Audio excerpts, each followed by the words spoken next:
Social മീഡിയയുടെ താഴെ ഭയങ്കരമായ ഭീഷണിയുണ്ട്, അങ്ങനെ തെറി വിളിക്കാറുണ്ട്. പക്ഷേ ഇത് പറയുന്നവരാലോചിക്കേണ്ടത് അവർക്കും നാളെ ഇത് അവരുടെ കുടുംബത്തിലും ഇതൊക്കെ സംഭവിച്ചുകൂടെ? ആരുടെ കുടുംബത്തിൽ വേണോ ഇങ്ങനെ ഒരു കാര്യം സംഭവിച്ചുകൂടെ? ഇതിനകത്തൊന്നും ഒരു സ്ത്രീപക്ഷമല്ല, ഇതിനകത്തൊക്കെ ഒരു മനുഷ്യപക്ഷം എന്നേ നമുക്ക് പറയാൻ പറ്റൂ. Lakshmi Padma, welcome to channel. Usually ഇപ്പുറത്തല്ലേ ഇരിക്കാറ്, ഈ സീറ്റിൽ ഇരുന്നിട്ട് അങ്ങനെ ആൾക്കാരെ ചോദ്യം ചെയ്യലാണല്ലോ കൂടുതൽ ചെയ്യല്. നമ്മൾ നേരത്തെ ഇത്രയും മീഡിയയിലേക്ക് ആളുകൾ ഉണ്ടായിരുന്നോ എന്ന് ചോദിച്ചു കഴിഞ്ഞാൽ റെയർ ആയിരുന്നു, വളരെ കുറവ്. പക്ഷെ ഇപ്പം എന്ന് പറഞ്ഞാൽ അങ്ങനെയല്ല. മീഡിയ ജേർണലിസം പഠിക്കാൻ പോകുന്ന പ്രത്യേകിച്ച് പെൺകുട്ടികളുടെ എണ്ണം ഭയങ്കര കൂടുതലാണ്. അപ്പം you been in the industry four quite A long. അപ്പം ഇങ്ങനെ നോക്കുമ്പോഴേ ഇപ്പോൾ പുതുതായിട്ട് വരുന്ന ആളുകളോട്, മീഡിയയിലേക്ക് വരാൻ ആഗ്രഹിക്കുന്ന കുട്ടികളോട് ഇതാ ഇങ്ങനെയൊക്കെ ഉണ്ട്, ഇതൊക്കെ മനസ്സിലാക്കിയിട്ട് വന്നാൽ മതി കേട്ടോ എന്ന് പറയുകയാണെങ്കിൽ എന്താ പറയുക? ഒന്ന്, ഇതെൻ്റെ ഫിനാൻസ് പാർട്ട് തന്നെയാണ്. അത് നമുക്ക് തുടക്കത്തിലൊന്നും ഒരു മറ്റൊരു ഫീൽഡ് പോലെ അത്രയധികം പേ ചെയ്യപ്പെടുമോ നമ്മൾ ചോദിച്ചാൽ എൻ്റെയൊക്കെ തുടക്കത്തിൽ ഒട്ടുമായിരുന്നില്ല. ഇപ്പം കുറച്ചുകൂടി ബെറ്ററാണ്. അപ്പോൾ നമുക്ക് ഒരു ഹയർ ഇതിലേക്ക് എത്തണമെങ്കിൽ നമ്മൾ നന്നായി അധ്വാനിക്കണം. പിന്നെ പ്രശ്നം പലപ്പോഴും നമുക്ക് ഈ ജോലിക്ക് വേണ്ടി നമ്മൾ ചെലവിടേണ്ട സമയത്തെക്കുറിച്ചാണ്. പലപ്പോഴും നമുക്ക് മറ്റൊരു 10 മണി ടു ഒരു 10 to 6 ജോബ്, അതുപോലെ ഒരു 8 hour ജോബ് അല്ല ഇത്. അതിനെയും ഡെസ്കിലാണെങ്കിലും അതെ, ഡെസ്കിലൊക്കെ സിനാരിയോസ് മാറുകയാണ്. ന്യൂസ് ചാനൽസ് തമ്മിൽ ഭയങ്കര കോമ്പറ്റീഷനാണ്. പത്രത്തിൽ ചിലപ്പോൾ കുറച്ചുകൂടി ആ ടൈം ഷെഡ്യൂൾ അവർക്ക് കീപ്പ് ചെയ്യാൻ പറ്റുമായിരിക്കാം. പക്ഷേ ചാനലിൽ അങ്ങനെയല്ല, ഭയങ്കര കോമ്പറ്റീഷനാണ്. ആ കോമ്പറ്റീഷൻ കാരണം നമ്മൾ പലപ്പോഴും 8 hour എബോവ് ഒക്കെ വർക്ക് ചെയ്യേണ്ടി വരും. നമുക്ക് എപ്പോൾ വിളിച്ചാലും ഇറങ്ങി പോകേണ്ടി വരും. അങ്ങനെ നമുക്കൊരു സ്വസ്ഥവും സുഖകരവുമായ കുടുംബജീവിതത്തിനൊന്നും നല്ലതല്ല. അത്രയധികം പാഷനേറ്റ് ആണെങ്കിൽ മാത്രമേ നിങ്ങൾ മീഡിയ പ്രൊഫഷൻ തിരഞ്ഞെടുക്കാവൂ എന്നുള്ളതാണ്. എങ്കിൽ മാത്രമേ നമുക്കൊരു റെസ്പോൺസിബിൾ ജേർണലിസം സമൂഹത്തിന് കൊടുക്കണമെങ്കിൽ നമ്മൾ അത്രയധികം പാഷനേറ്റ് ആയിരിക്കണം എന്നുള്ളതാണ് ആ ജോലിയോട്. ഇപ്പോൾ അത് ഞാൻ കണ്ടിന്യൂ ചെയ്യാൻ ആഗ്രഹിക്കുന്ന ഈ റെസ്പോൺസിബിൾ ജേർണലിസം എന്ന് പറഞ്ഞതിലാണ്. അതായത് ഇപ്പോൾ നോക്കിയാൽ എല്ലായിടത്തും എവ്രിബഡി ഈസ് ജേർണലിസ്റ്റ്. അവരുടെ കയ്യിലൊരു മൊബൈൽ ഫോൺ ഉണ്ടെങ്കിൽ ദേ കെൻ ഗോ ലൈവ്. അവർക്ക് അവർ ചെയ്യുന്ന കാര്യങ്ങൾ റിപ്പോർട്ട് ചെയ്യാം. പുറത്ത് കാണുന്നൊരു ഇൻജസ്റ്റിസ് എന്തെങ്കിലും കാണാം, അത് റിപ്പോർട്ട് ചെയ്യാം. It is very easy. ഈ റെസ്പോൺസിബിൾ ജേർണലിസം എന്ന് being a journalist, what do you mean by that? അതായത് ഇപ്പോൾ എല്ലാവരും ജേർണലിസ്റ്റുകൾ ആണ് എന്ന് പറയുന്നിടത്താണ് ശരിക്കും ഓഥൻറ്റിക്കായ ഒരു മീഡിയയുടെ ആവശ്യം എന്ന് എനിക്ക് തോന്നുന്നു.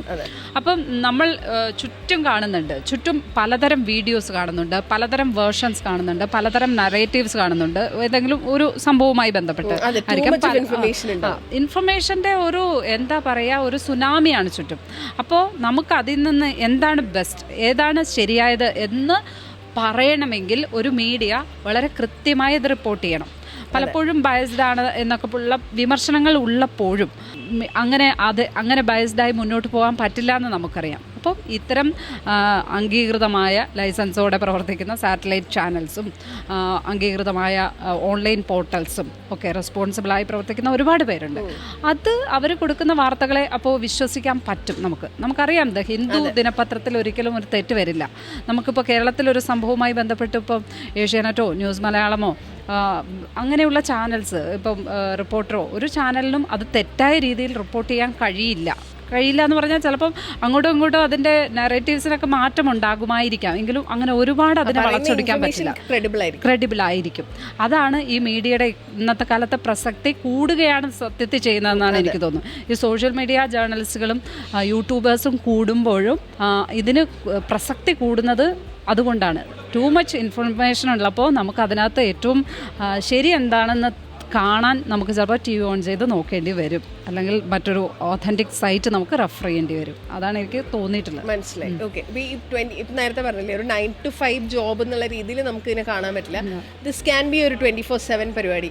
അപ്പോൾ will there be going to be ഒരു work life balance? Is that possible for a media person? ഉറപ്പായിട്ടും പോസിബിൾ ആണ്. നമുക്ക് അതിനകത്ത് ഈ ഒരു ഭയങ്കര സുഖകരമായ ഒരു ഇത് എന്നതിനപ്പുറം നമുക്ക് ഇങ്ങനെ ഒരുപാട് അവധിയെടുത്ത് കറങ്ങി നടക്കാനൊന്നും ഒക്കെ ഉള്ള സാധ്യതകളില്ല എങ്കിൽ പോലും, പിന്നെ അങ്ങനെ ബെഡർ പ്രോസസ് അല്ല എങ്കിൽ പോലും നമുക്ക് നമ്മളുടേതായ കംഫർട്ട് അതിനിടെ കണ്ടെത്തിയാലല്ലേ പറ്റൂ. അത് നമ്മളത് ഉറപ്പായിട്ടും ചെയ്യും. കുടുംബത്തിന് വേണ്ടി സമയം ചെലവഴിക്കേണ്ടി വരും, അതിനകത്ത് കുറവുകളുണ്ടാകും. ഫ്രണ്ട്സിന് വേണ്ടി സമയം ചെലവഴിക്കും, നമുക്ക് യാത്ര പോകേണ്ടി വരും. കാരണം നമുക്ക് നമ്മളെ ബാലൻസ് ചെയ്യാൻ അതാണല്ലോ പ്രധാനമായിട്ടും. അപ്പോൾ ജോലിയിൽ നിന്ന് സാറ്റിസ്ഫാക്ഷൻ കിട്ടും, ഉറപ്പായിട്ടും കിട്ടും. എങ്കിൽ പോലും അതൊരു സ്ട്രെസ്ഡ് ആയിട്ടുള്ള അറ്റ്മോസ്ഫിയർ ആയിരിക്കും. പുറത്ത് നമ്മൾ ഷൂട്ടിന് പോവുകയാണെങ്കിൽ, അല്ലെങ്കിൽ നമ്മൾ ഇപ്പോൾ റിപ്പോർട്ടിംഗ് ഫീൽഡിലാണെങ്കിൽ റിപ്പോർട്ടേഴ്സിന് ഓടി നടക്കേണ്ടി വരും. അപ്പോഴും അവനവനെ ബാലൻസ് ചെയ്യാൻ, അവനവനെ സൂത്ത് ചെയ്യാനുള്ള മാർഗ്ഗങ്ങൾ നമ്മൾ കണ്ടെത്തും അതിനിടയിൽ. അത് കണ്ടെത്തലും നമ്മുടെ ഒരു സ്കില്ലാണ് സത്യത്തിൽ. ഈ ബഹളത്തിൻ്റെ ഇടയിലും നമ്മൾ നമുക്ക് വേണ്ടിയിട്ടുള്ള മീ ടൈം കണ്ടെത്തലും ഒരു സ്കില്ലാണ് നമ്മളെ സംബന്ധിച്ച്.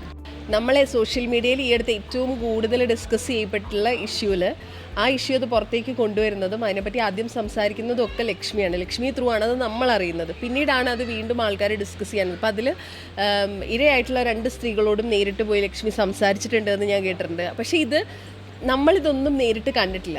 ഇതിൻ്റെ കുറേയൊക്കെ ഉള്ളിലുള്ള കാര്യങ്ങൾ പക്ഷേ ആസ് ഓഡിയൻ നമ്മളിതൊന്നും കണ്ടിട്ടില്ല. പക്ഷെ നമ്മൾ കാണുന്നത് മുഴുവൻ ഈ വീഡിയോ വരുമ്പോൾ, അല്ലെങ്കിൽ ഇതിനെക്കുറിച്ചൊരു ന്യൂസ് വരുമ്പോൾ ഇതിൻ്റെ താഴെ വരുന്ന കമൻസിൽ മിക്കവാറും കുറച്ച് ബയസ്ഡാണ്. കമൻസ് കുറച്ച് ബയസ്ഡാണ്. അത് അവരുടെ തെറ്റാണ്, ഇരകളുടെ തെറ്റാണ് എന്നുള്ള രീതിയിലും വരും. അപ്പം ഇത് നേരിട്ട് കണ്ടിട്ടുള്ള, അതിൽ നേരിട്ട് ഇൻവോൾവ്ഡ് ആയിട്ടുള്ള, അവരോട് നേരിട്ട് സംസാരിച്ചിട്ടുള്ള ഒരാളെന്ന രീതിയിൽ വാട്ട് ഡു യു ഫീൽ? ഒരു വൈവാഹിക ജീവിതത്തിൽ ഇപ്പോൾ ഒരു മാരേജിനകത്ത് തന്നെ റേപ്പ് നടന്നിട്ടുണ്ടെങ്കിൽ അത് റേപ്പ്. അപ്പോൾ ഭർത്താവ് ആണ് ചിലപ്പോൾ അയാൾക്കെതിരെ കംപ്ലൈൻറ്റ് കൊടുക്കാൻ അവരൊരു ചിലപ്പം വൈകുമായിരിക്കും. ഭർത്താവല്ലേ, കുറച്ചുകൂടി ക്ഷമിക്കാം എന്ന് വിചാരിക്കുമായിരിക്കും.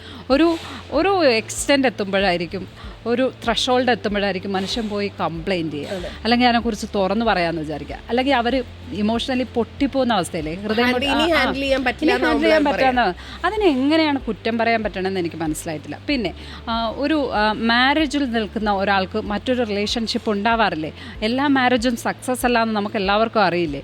മാരേജ് ഇത് മാറി നിൽക്കുന്നവരുണ്ടാവും, മാരേജ് ഉള്ളപ്പോൾ തന്നെ അത് ഇനാക്റ്റീവായി കിടക്കുന്നവരുണ്ടാവും, അല്ലെങ്കിൽ പ്രശ്നങ്ങളുണ്ടാവും. ഉറപ്പായിട്ടും മറ്റൊരു റിലേഷൻഷിപ്പൊക്കെ എന്ന് പറഞ്ഞാൽ ഈ നാട്ടിൽ വളരെ സ്വാഭാവികമായിട്ടുള്ള കാര്യമാണ്. അപ്പം അതിൻ്റെ പേരിൽ ആ കുട്ടികൾ സ്ലട്ട് ഷെയിം, അതിൽ ഒരാളെ സ്ലട്ട് ഷെയിം ചെയ്യുക, പരാതി അത്രയും നാൾ പരാതി ഇല്ല എന്ന് പറഞ്ഞെടുത്തൊന്ന് ഒരാൾ പരാതിയായിട്ട് വരുമ്പോൾ ആ പരാതിക്കാരിയുടെ മുറയിൽ തകർക്കുന്ന വിധത്തിൽ അവരെ സ്ലട്ട് ഷെയിം ചെയ്യുന്നതിനോടൊന്നും നമുക്ക് ഹൃദയമുള്ള ഒരാൾക്കും അംഗീകരിക്കാൻ പറ്റില്ല. ഇതിനകത്തൊന്നും ഒരു സ്ത്രീപക്ഷമല്ല, ഇതിനകത്തൊക്കെ ഒരു മനുഷ്യപക്ഷം എന്നേ നമുക്ക് പറയാൻ പറ്റൂ. ഇപ്പോൾ ഇങ്ങനത്തെ വാർത്തകൾ പുറത്തേക്ക് കൊണ്ടുവരുമ്പോൾ നമ്മളൊരു മീഡിയ പേഴ്സണാണ്, we have a social responsibility, so we do that. പക്ഷേ എല്ലാവരും അത് പ്രോപ്പറായിട്ട് എടുക്കണമെന്നില്ല, അതിനൊരു പോസിറ്റീവ് സെൻസിൽ എടുക്കണമെന്നില്ല. അപ്പോൾ ഇതിൻ്റെ പേരിൽ സോഷ്യൽ മീഡിയയിലാണെങ്കിലും നേരിട്ടാണെങ്കിലും ഇപ്പോൾ ആളുകളെ വിളിക്കുക, ഭീഷണിപ്പെടുത്തുക, ഒച്ചപ്പാടുണ്ടാക്കുക, പ്രശ്നങ്ങൾ ഉണ്ടാക്കുക, ഇങ്ങനെ ഉണ്ടായിട്ടുണ്ടോ?